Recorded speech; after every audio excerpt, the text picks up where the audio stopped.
پھر دن ہوا،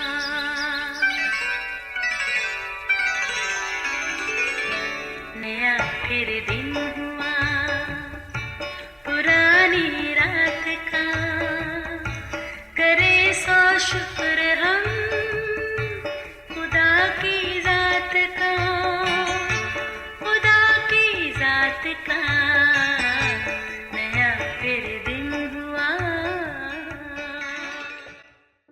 آج کی آیت۔ سمسون نے ان سے کہا، اس بار میں فلسطینیوں کی طرف سے جب میں ان سے برائی کروں بے قصور ٹھہروں گا۔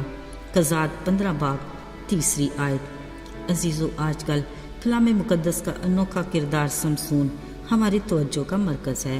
یاد رہے اس نے تمنت میں ایک فلسطینی عورت سے بیاہ کیا، مگر ایک بار اس کا قہر بھڑکا کہ اس کی بیوی نے اسے دھوکہ دے کر اپنی قوم کا ساتھ دیا، جبکہ وہ اس کو بے انتہا پیار کرتا تھا۔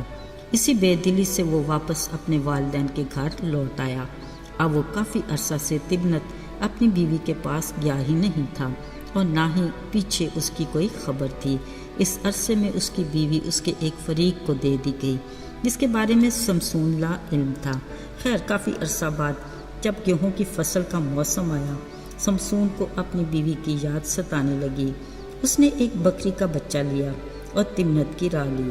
وہاں اس کی بیوی کے باپ نے اسے بتایا کہ کیونکہ تم نے پلٹ کر خبر نہیں لی تھی، سوچا تمہیں اپنی بیوی سے نفرت ہے، لہٰذا وہ ہم نے تیرے رفیق کو دے دی، پر دیکھ اس کی چھوٹی بہن اس سے کہیں زیادہ خوبصورت ہے، سو تو اس سے بیاہ کر لے۔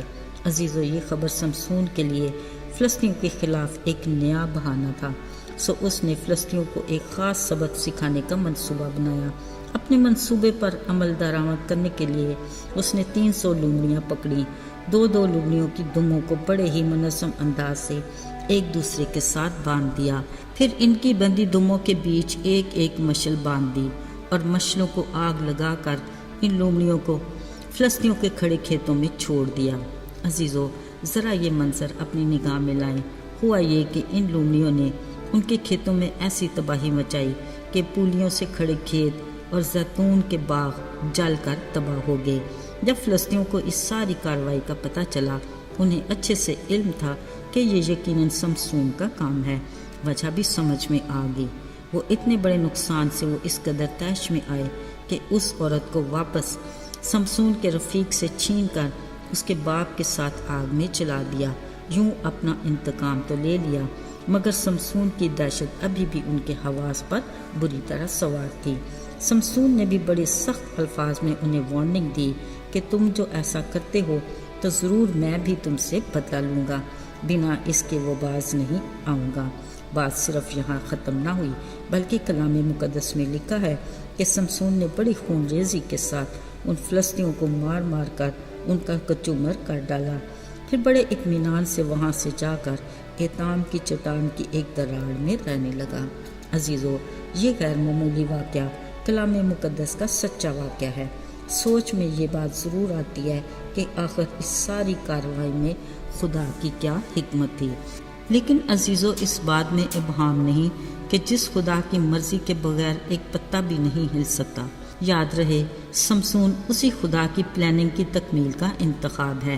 یہ فلسطینی قوم وہی لوگ ہیں جن کے ایک سورما جاتی جولیت نے ایلا کی وادی میں 40 دن تک اسرائیلی فوج کو للکارتے خداوند خدائے عظیم کے نام کی تکفیر کی۔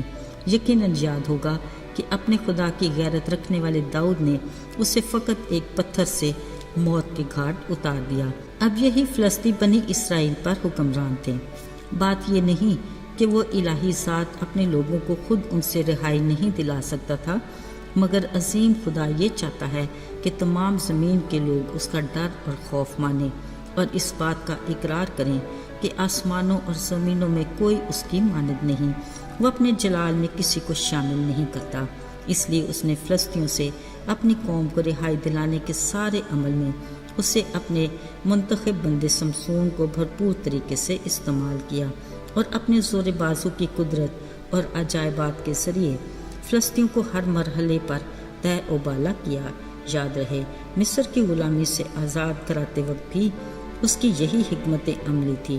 اس وقت اپنے بندہ موسیٰ کے ذریعے اس نے اپنے عجائب دکھائے اور پھر بڑی قدرت کے ساتھ اپنے لوگوں کو چھڑا کر لے گیا۔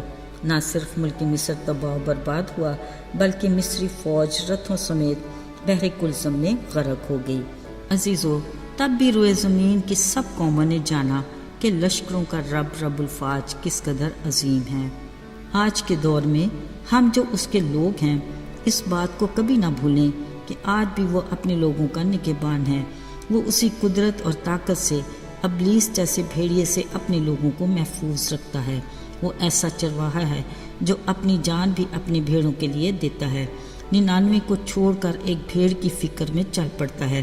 وہ کسی بھی گمراہ بیٹے کو کبھی کھونا نہیں چاہتا بلکہ ہر روز اس کی واپسی کی راہ دیکھتا ہے تاکہ جب وہ مل جائے تو اپنے گھران میں دوبارہ شامل کر کے خوشی منائے۔